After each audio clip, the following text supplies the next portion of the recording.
Captain Zixnax of the Galactic Confederation's science vessel Curiosity couldn't contain his laughter. The wheezing, clicking sound that passed for mirth among his species echoed through the ship's bridge, causing his gelatinous form to quiver and ripple in a most undignified manner. His iridescent skin flashed a kaleidoscope of colors, a physiological response to his intense amusement. Oh, by the great void, he managed between guffaws, his voice synthesizer struggling to keep up with his rapidly changing vocal sacs. You can't be serious, Dr. Elix. This thing is what the humans consider a weapon. Dr. Elix, the ship's lead xenoarchaeologist, held up the object in question. Her 4 arms, each ending in delicate, multi-jointed fingers, cradled the artifact with the reverence of a true scientist. It was a long, slender tube of what appeared to be primitively worked metal, with a wooden stock attached to one end. The wood was scarred and pitted, telling tales of countless battles and adventures. The metal, despite its age, still held a dull sheen, hinting at the care its previous owners had lavished upon it. The whole contraption looked as if it might fall apart at any moment, yet it exuded an aura of stubborn resilience. "I assure you, Captain," Dr. Elix replied, her tone a mixture of amusement and scientific interest, her compound eyes reflecting the artifact in their faceted surface. "This is indeed classified as a weapon in human historical records. They call it a musket, I believe. It dates back to their 18th century, which would be, about 900 standard cycles ago." The captain's laughter redoubled, his gelatinous form now resembling a sentient jelly in the throes of a seizure. 900 cycles. Why, that's practically yesterday. And they were still using projectile weapons. How quaint. Lieutenant Vrain, the ship's tactical officer, leaned in for a closer look, his antennae twitching with curiosity. Unlike the captain's invertebrate form, Vrian's exoskeleton gave him a more imposing presence. His compound eyes whirred as he focused on different parts of the musket, the built-in magnification allowing him to see details invisible to the naked eye. "But how does it work?" Vrian asked, his mandibles clicking thoughtfully. "I don't see any power source or energy emitters. No graviton manipulators, no plasma chambers, not even a basic particle accelerator. It's just—" Dr. Elix rotated the musket, showing off its various parts. Her movements were careful, each motion calculated to prevent any damage to the ancient artifact. "Well, from what we've pieced together from human historical records and our own analysis, it uses a chemical propellant to launch a small metal projectile. The humans would pour this grainy substance, called gunpowder, down the barrel, followed by a lead ball. Then they'd use this mechanism here," she pointed to the flintlock, "to create a spark, which would ignite the powder and—" "Wait," interrupted the captain, his laughter momentarily subsiding as he raised a gelatinous pseudopod for silence. "Are you telling me they manually loaded this weapon for each shot?" "That's correct, Captain," Dr. Elix confirmed, her mandibles twitching in what passed for a smile among her species. "Each time they wanted to fire, they had to go through this entire process. Load the powder, tamp it down, add the ball, aim, and then fire. And if it was raining—" She let out a chittering laugh. "Well, let's just say wet powder doesn't ignite very well." The bridge erupted in a cacophony of alien laughter. Even the usually stoic Lieutenant Vrian joined in, his antennae twitching in amusement as he imagined primitive humans fumbling with their weapons in the rain. "Oh, this is too much," the captain wheezed, his vocal sacs straining with mirth. "And to think, the humans actually conquered their planet with these toys. It's a wonder they didn't blow themselves up in the process." Dr. Elix chuckled along with her colleagues, but there was a glint of something else in her compound eyes. A spark of respect, perhaps, or a hint of caution. "Yes. Well, primitive as it may seem, we shouldn't underestimate." She was cut off by a loud bang from the ship's docking bay, followed by the blaring of alarms. The sound reverberated through the ship's hull, causing the delicate scientific instruments to rattle in their casings. "What in the name of the galactic core was that?" Captain Zixnax demanded, his gelatinous form solidifying into a more alert posture, all traces of amusement gone. His skin, previously a riot of amused colors, now pulsed with the deep reds and purples of alarm. Lieutenant Vrian was already at his console, tentacles flying over the holographic controls. The air around him shimmered with rapidly scrolling data feeds and security camera outputs. "Sir, it appears we have an intruder in the docking bay. Security feeds show, by the void." The captain's eye stalks swiveled towards the main view screen, extending to their full length in shock. "A human? Here? How is that possible?" "We're light years from Earth, in a sector their primitive vessels couldn't hope to reach. The screen flickered to life, showing a grainy image of the docking bay. Smoke curled lazily through the air, partially obscuring the view. As it cleared, a lone figure stood revealed. The intruder was clad in what looked like a patchwork of scavenged armor, a mishmash of gleaming alien alloys and crude human metalwork. In its hands was a long, slender object that bore a striking resemblance to the musket Dr. Alex was holding. "Impossible," muttered the captain, his voice synthesizer crackling with disbelief. "How did a human get aboard my ship with that antique? Our sensors should have detected any approaching vessels, let alone one carrying primitive weaponry." As if in answer to the captain's incredulous question, the human on the screen raised the musket. There was a moment of stillness, a calm before the storm. Then, with a motion that seemed almost casual, the intruder fired. The effect was immediate and shocking. There was a flash bright enough to momentarily overload the camera's sensors.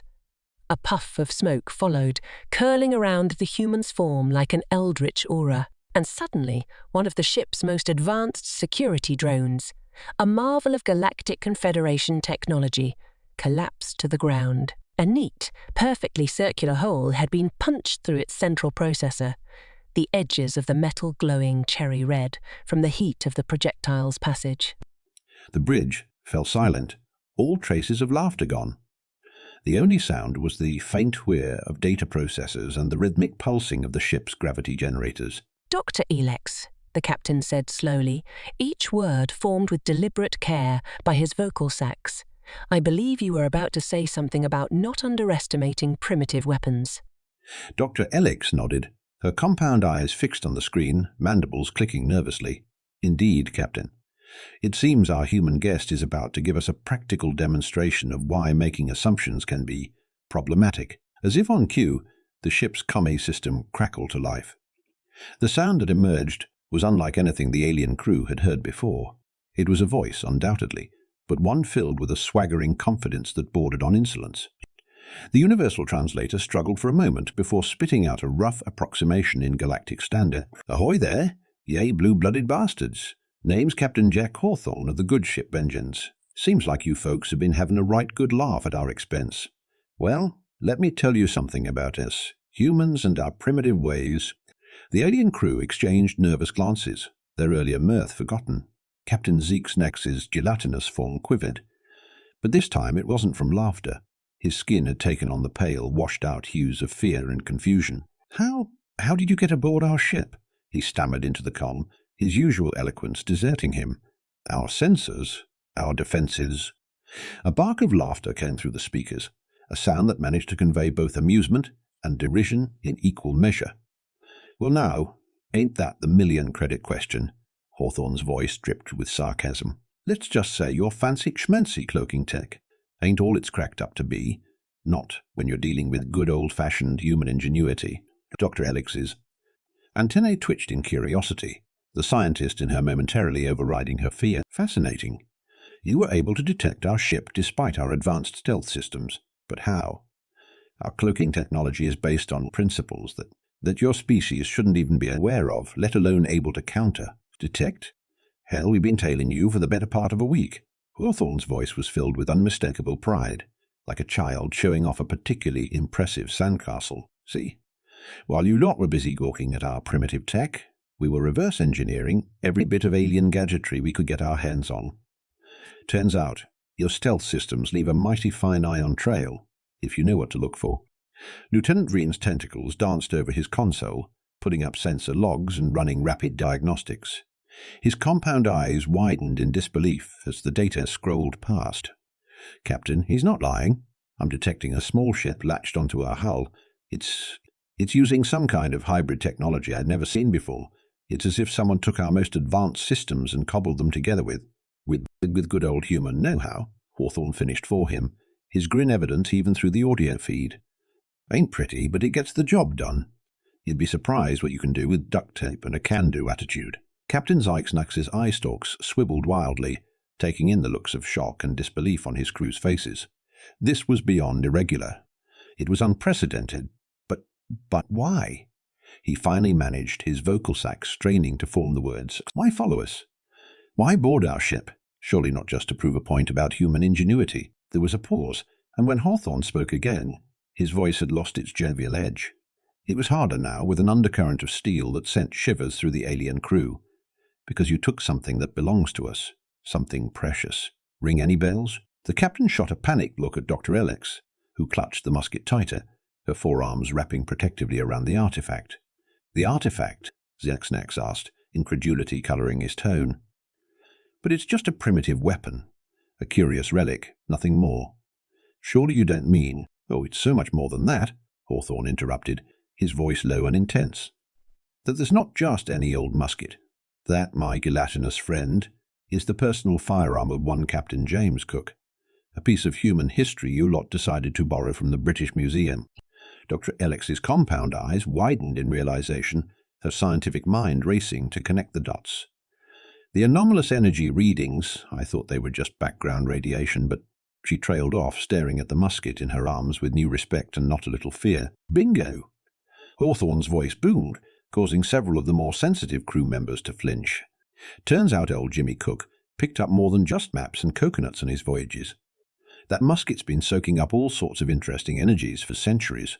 In the right hands, it's a key to unlocking secrets that could change the balance of power in this galaxy. Captain Zeixnek's form rippled with indignation, his fear momentarily forgotten in the face of this outrageous claim.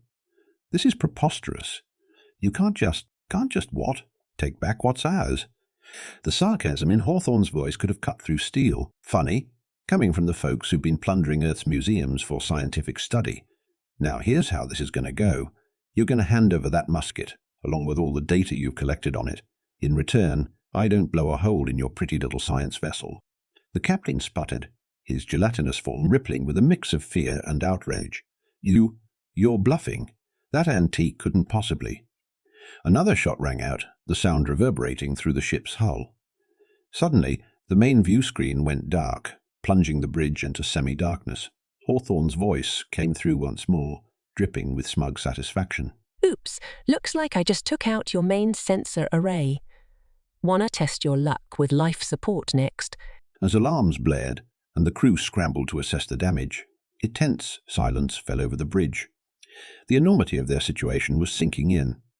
They were light years from help, at the mercy of a human-wielding technology they couldn't understand, and a weapon they had dismissed as harmless. Captain Zixnax's gelatinous form sagged, his earlier bravado evaporating like morning dew. He turned to Dr. Elex, his eye stalks drooping in resignation. Doctor, he said softly, I believe we have no choice. Prepare to transfer the artifact and all related data to our guest. Dr. Elex clutched the musket tighter, her scientific instincts warring with the reality of their situation. But Captain, the potential knowledge we could gain is not worth our lives. The captain finished firmly. Sometimes, Doctor, discretion is the better part of valor. And it seems we have much to learn about valor from our human friends. As Dr. Elex reluctantly made her way to the docking bay, escorted by a nervous Lieutenant Brain, the rest of the crew couldn't help but marvel at the turn of events. Here they were, representatives of one of the most advanced civilizations in the galaxy, being outmaneuvered by a species they had dismissed as primitive just moments ago. The docking bay doors hissed open, revealing Captain Jack Hawthorne in all his anachronistic glory. He cut an odd figure, a blend of high-tech armor and what looked like 18th century naval attire. The tricorn hat sat jauntily atop his head, seeming wildly out of place amidst the sleek lines of the alien ship. Well, Hawthorne grinned, his gold tooth glinting in the bay's harsh light. Ain't this a picture?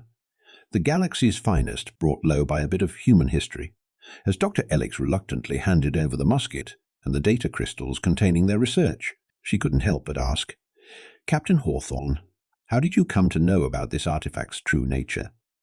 Our AIM scans barely hinted at its anomalous properties. Hawthorne's grin widened, taking on an almost conspiratorial air. Now that, Doc, is a story for another time. Let's just say there's more to human history than meets the eye. You lot might want to take a closer look at those primitive cultures you've been studying.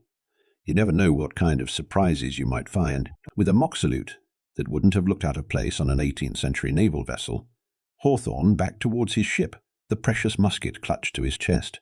It's been a pleasure, folks. Do give my regards to the Galactic Confederation. Tell 'em humanity is just getting started. As Hawthorne's patchwork ship detached from the Curiosity and disappeared into the void, The stunned alien crew were left to ponder the implications of their encounter.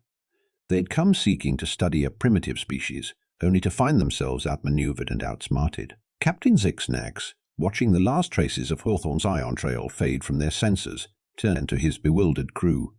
His gelatinous form rippled with a mixture of emotions, fear, awe, and a grudging respect. "Well," he said, his voice synthesizer struggling to convey the complexity of his feelings, "it seems we have grossly underestimated our human friends." Dr. Alex, still staring at the empty space where the musket had been, nodded absently. "Indeed, Captain, the implications of this encounter are staggering.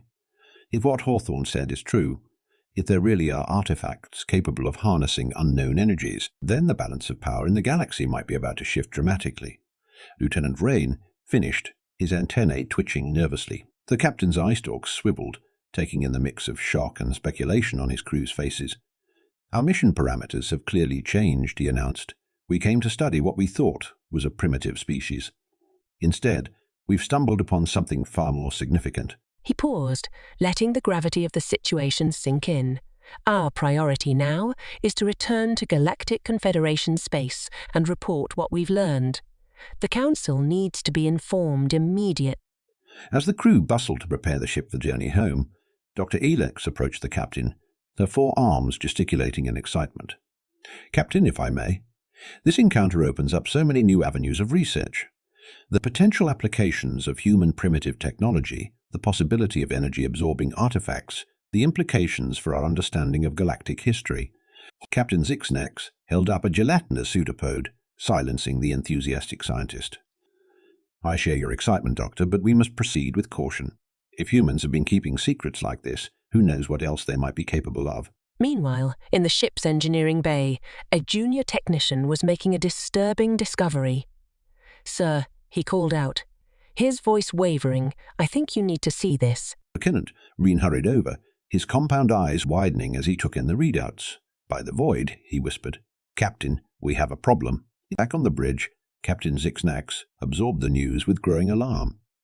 The human, Hawthorne, had done more than just steal the musket.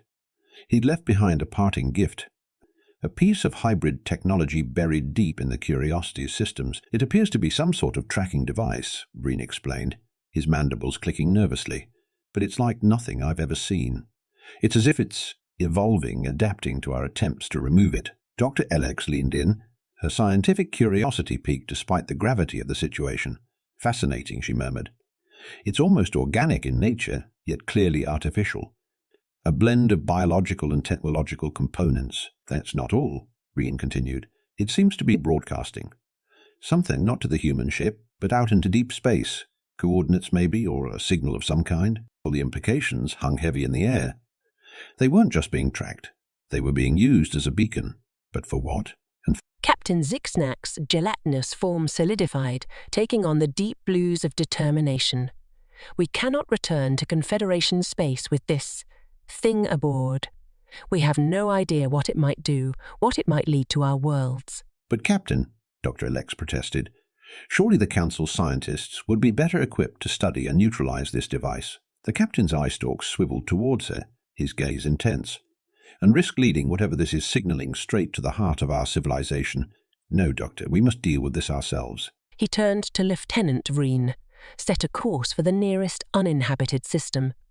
"We'll attempt to remove this device there, where we can't endanger anyone else if things go wrong." As the Curiosity changed course, veering away from the safety of Confederation space and into the unknown, the crew couldn't shake the feeling that they were being watched. The stars seemed to shine with a new, ominous light, and the vastness of space felt suddenly claustrophobic. They had set out to study humanity, to observe and analyze what they thought was a quaint, primitive species. Instead, they found themselves caught in a web of intrigue that spanned centuries and light years. The hunters had become the hunted, their advanced technology rendered almost useless by a combination of human ingenuity and artifacts that defied understanding. As the Curiosity disappeared into the depths of uncharted space, one thing was clear. Their encounter with Captain Jack Hawthorne and the mysterious musket was only the beginning. The true nature of humanity, and the secrets they had kept hidden for so long, were about to be revealed, and the galaxy would never be the same again in the dimly lit hold of his patchwork ship. Captain Jack Hawthorne cradled the two muskets, his weathered face illuminated by their soft, pulsing glow. He pulled out an ancient, creased map, its edges frayed and its surface covered in cryptic symbols that seemed to shift and change as he watched. "Well, old friend," he murmured to the artifacts, "looks like our adventure's just beginning.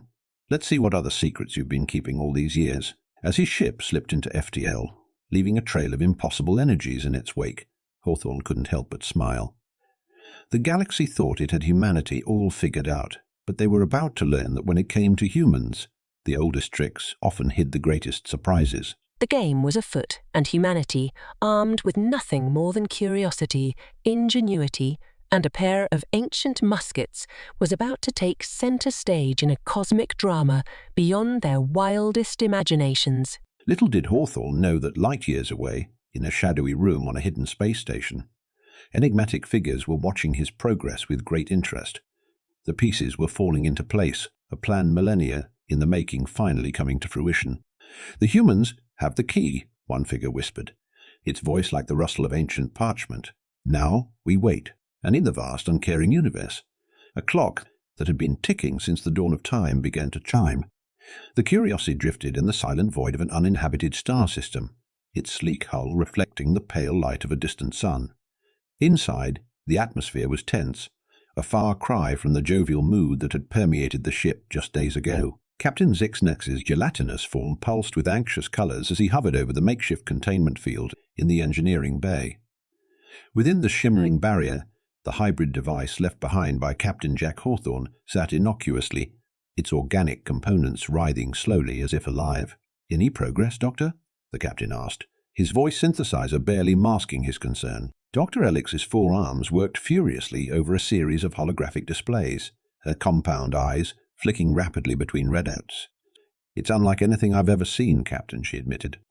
"The device seems to be a fusion of organic and inorganic components, but the technology, it's not just human. There are elements here that don't match any known species in our database." Lieutenant Reen chittered nervously, his antennae twitching. "And it's still broadcasting?" Dr. Elix nodded grimly. "Yes, though we've managed to dampen the signal somewhat. But every time we think we've cracked its defenses, it adapts. It's almost as if it's learning." The implications hung heavy in the recycled air of the ship. They were dealing with something far beyond their understanding, a piece of technology that seemed to blur the lines between machine and life itself. "What about the signal?" Captain Zixnex asked. "Have we made any progress in decoding it?" Dr. Alex's mandibles clicked in frustration. "It's encrypted in ways we've never seen before, but from what we can tell, it seems to be a set of coordinates, constantly updating. It's like a path to where?" Reen wondered aloud, voicing the question on everyone's mind. Before anyone could respond, the ship's alarms blared to life. Red emergency. Lights bathed the engineering bay in an ominous glow. "Captain," a panicked voice came over the comm. "We're detecting multiple ships dropping out of FTL. They're not responding to hails, and their configurations don't match anything in our database." Captain Zixnex's eye stalks swiveled wildly. "On screen? Now?" The main view screen flickered to life, revealing a sight that sent shivers through the alien crew. A fleet of ships hung in the void, their designs a nightmarish blend of organic forms and crystalline structures. They pulsed with an inner light that hurt the eyes to look at directly, and their very presence seemed to distort the fabric of space around them. "By the void," Reen whispered, his exoskeleton pale with fear. "What?" As if in answer, the containment field around Hawthorne's device suddenly collapsed. The hybrid technology pulsed once, twice, and then, with a flash of impossible energies, it vanished. For a moment, there was silence. Then, without warning, the alien fleet opened fire. The Curiosity rocked under the assault, its advanced shields barely holding against weapons that seemed to defy the laws of physics. Captain Zixnax barked orders, his gelatinous form rippling with the deep reds of battle stations. "Evasive maneuvers, get us out of here." But as the science vessel attempted to flee, it found itself caught in a web of gravitational distortions.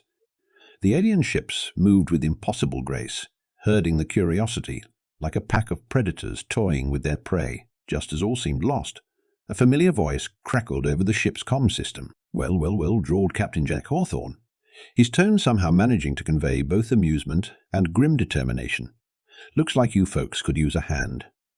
The view screen split, showing Hawthorne's patchwork ship darting between the alien vessels, its hybrid weapons leaving trails of quantum fire in their wake. "Hawthorne!" Captain Zixnax exclaimed, a mixture of relief and suspicion in his voice. "What are you doing here? What are these things?" "No time for 20 questions, Jellycap," Hawthorne shot back. "Let's just say our little game of cat and mouse stirred up something nasty. Now, if you want to live to study another day, I suggest you follow my lead." With that, Hawthorne's ship unleashed a barrage of energy pulses that seemed to bend and twist in ways that defied conventional physics. Where they struck the alien vessels, reality itself seemed to warp and tear. "That's impossible," Dr. Alex breathed, her scientific mind reeling. "Those energy signatures, they're identical to the readings we got from the musket." "Like I said," Doc, Hawthorne's voice held a hint of grim satisfaction. "There's more to human history than meets the eye. Now punch in these coordinates and prepare for a jump like nothing you've ever experienced before," as a string of numbers scrolled across their screens. The alien crew hesitated, caught between their fear of the unknown attackers and their distrust of the human who'd so recently outwitted them. Captain Zixnax's gelatinous form solidified with decision. "Do it," he ordered. "At this point, Hawthorne is a devil we know." The Curiosity's engines hummed to life, its nerve computer straining to process the bizarre coordinates Hawthorne had provided. As they prepared to jump, the human's voice came over the comm once more. "Oh, and folks, you might want to hold on to your tentacles. This ride's going to get a little bumpy." With a flash of light and a sensation that felt like reality itself was being turned inside out, both ships vanished, leaving behind a tableau of destruction as the mysterious alien fleet continued its relentless assault on empty space. When the Curiosity emerged from whatever form of FTL travel they had just experienced, its crew found themselves in a place that defied description. It was as if they were suspended in a bubble of normal space, while outside, the very fabric of the universe twisted and churned in psychedelic patterns. "Welcome to the in-between," Hawthorne's voice crackled over the calm, a hint of weariness creeping into his usual bravado, one of the universe's best-kept secrets, and humanity's ace in the hole. As the alien crew struggled to process what they were seeing, Hawthorne's ship docked with the Curiosity, its patchwork hull seeming almost mundane compared to the insanity outside. Minutes later, Captain Jack Hawthorne strode onto the Curiosity bridge, still clutching the 2 ancient muskets. He cut an odd figure, part pirate, part advanced alien technology, with a dash of roguish charm that seemed out of place in the sterile environment of the science vessel. "All right, folks," he announced, tipping his anachronistic tricorn hat. "I reckon it's time we had a proper chat about what's really going on in this big bad universe of ours." Captain Zixnax's knee stalks quivered with a mixture of fear and curiosity. "You owe us an explanation, human. What were those ships? Where he brought us? And what in the name of the galactic core is really going on?" Hawthorne sighed, suddenly looking every bit his age, which the alien crew realized with a start might be far greater than his appearance suggested. "It's a long story," he began, absently stroking one of the muskets. "One that goes back a lot further than your galactic confederation, or even humanity as you know it." Over the next hour, Hawthorne wove a tale that shook the alien crew to their core. He spoke of ancient civilizations that had risen and fallen before the first fish crawled onto land on Earth, of wars fought with weapons that could remake reality itself, and of a terrible threat that had been locked away eons ago, waiting for the right key to set it free. "These muskets," Hawthorne explained, holding up the artifacts, "they're not just weapons. They're keys, recorders, and maps all rolled into one. Old James Cook, he didn't just chart the Pacific. He unwittingly mapped tiers in the fabric of space-time, places where the barriers between dimensions are thin." Dr. Alex's scientific curiosity overrode her fear. "But how? How could a primitive human artifact possibly?" Hawthorne cut her off with a sharp laugh. "Primitive? Doc, your lot need to seriously reconsider what you think you know about Earth's history, humanity. We're not just Johnny-come-latelys to the galactic stage. We're the caretakers, the guardians of secrets older than time itself." He went on to explain how, throughout human history, certain individuals had stumbled upon the truth. Explorers, scientists, even artists. All had brushed against the edges of a reality far vaster and more terrible than they could comprehend. The muskets, the pyramids, even some of our old folk tales. They're all part of a vast system designed to keep the horrors at bay, Hawthorne continued. But now, thanks to your well-meaning archaeological expeditions, the system's been disrupted. The keys are turning, the locks are failing, and what's been sleeping for eons is starting to wake up. Captain Zixnex's gelatinous form rippled with distress. Are you saying that we, the Galactic Confederation, are responsible for unleashing some ancient evil upon the galaxy? Hawthorne shook his head. Not entirely.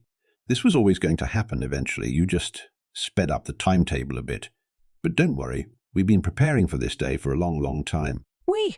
Lieutenant Reen asked, his antennae twitching nervously. The Keepers, Hawthorne replied, a hint of pride in his voice. A secret organisation that's existed on Earth for millennia, passing down the knowledge and the responsibility from generation to generation. We've been guiding human development, nudging us towards the stars, all while keeping the old horrors at bay. Dr. Elix's mind was reeling. But the technology you used against those ships, it's beyond anything we've ever seen. How could you have kept this hidden for so long? Hawthorne's face grew serious, because we had to. The moment we revealed ourselves, we'd have painted a target on Earth's back. Every 2-bit galactic power would be knocking down our door, trying to get their tentacles on tech they're not ready to handle. And trust me, compared to what's coming, your average alien invasion would be a walk in the park. The implications of Hawthorne's words hung heavy in the air. The alien crew found themselves re-evaluating everything they thought they knew about the galaxy, about humanity, and about their place in the grand scheme of things. So what happens now? Captain Zixnax asked, his voice synthesizer barely above a whisper. Hawthorne's roguish grin returned, though there was a hard edge to it now. Now we fight. The barriers are weakening, and what's on the other side makes your worst nightmares look like a day at the beach. But humanity has been preparing for this war since before we learned to make fire, and we've got a few tricks up our sleeves yet. He turned to the view screen, gazing out at the twisting, impossible space at the end between. I brought you here because you've seen too much to go back to your old lives.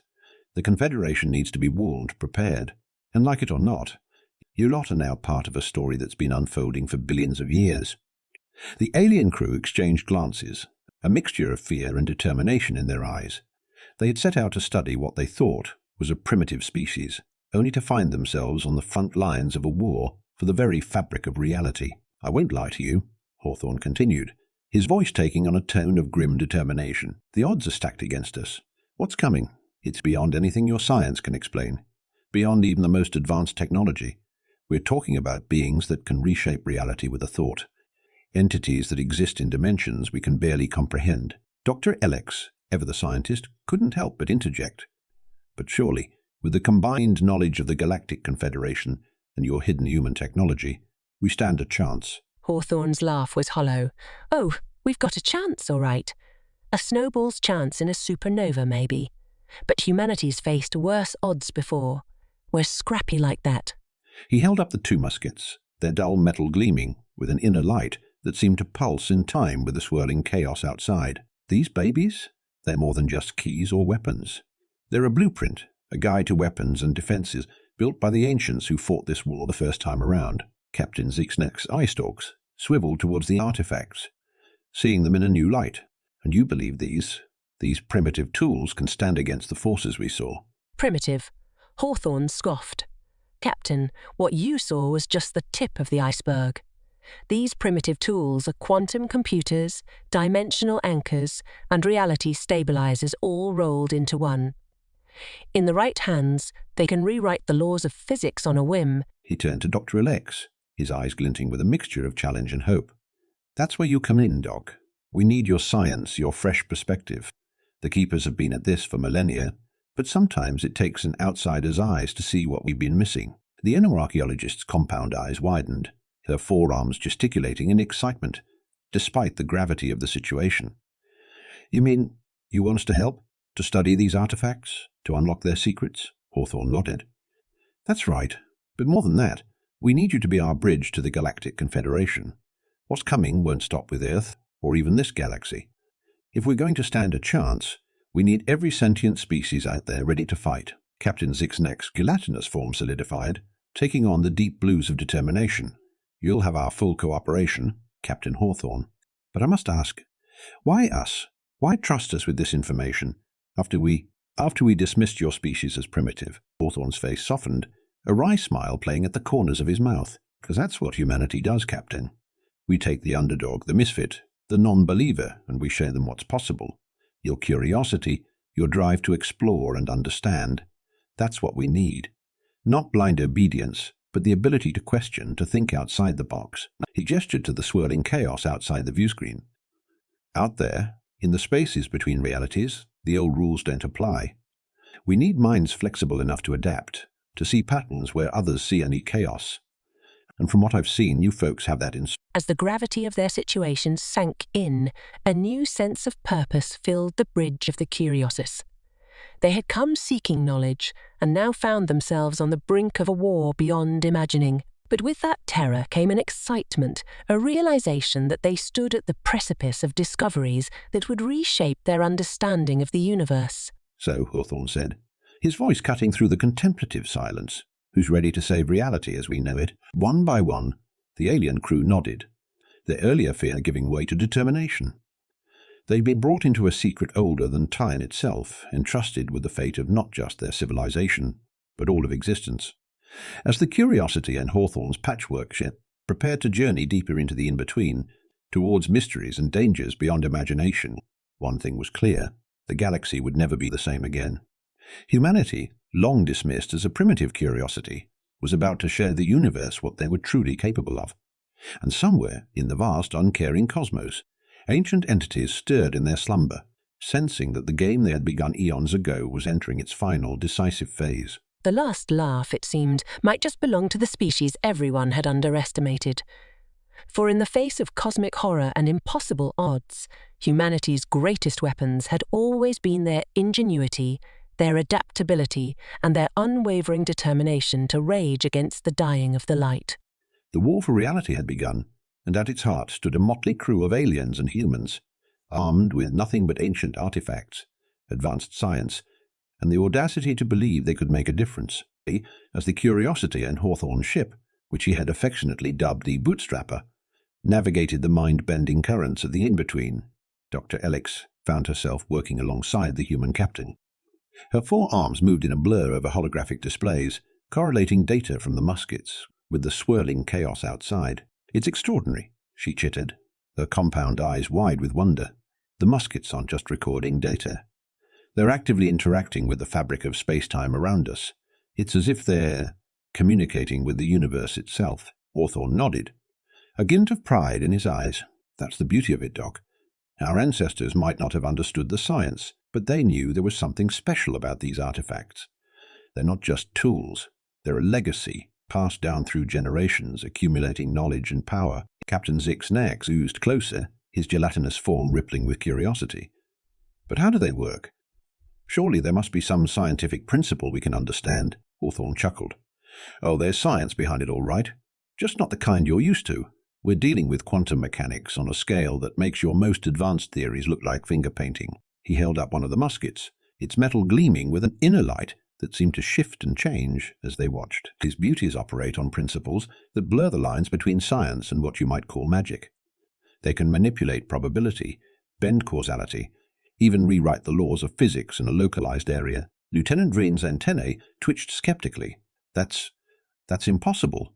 The energy requirements alone would be astronomical." Hawthorne finished for him, a wry smile on his face. "You're thinking too small, Bug Eyes.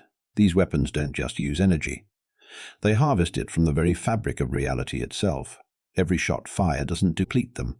It makes them stronger." As if to demonstrate, Hawthorne aimed one of the muskets at a point in space where the swirling energies of the in-between seemed to coalesce. With a sound that was felt more than heard, a beam of impossible light lanced out, carving a tunnel of calm, normal space through the chaos. The alien crew watched in awe as stars became visible through the tunnel, a window into a part of the galaxy that should have been millions of light-years away.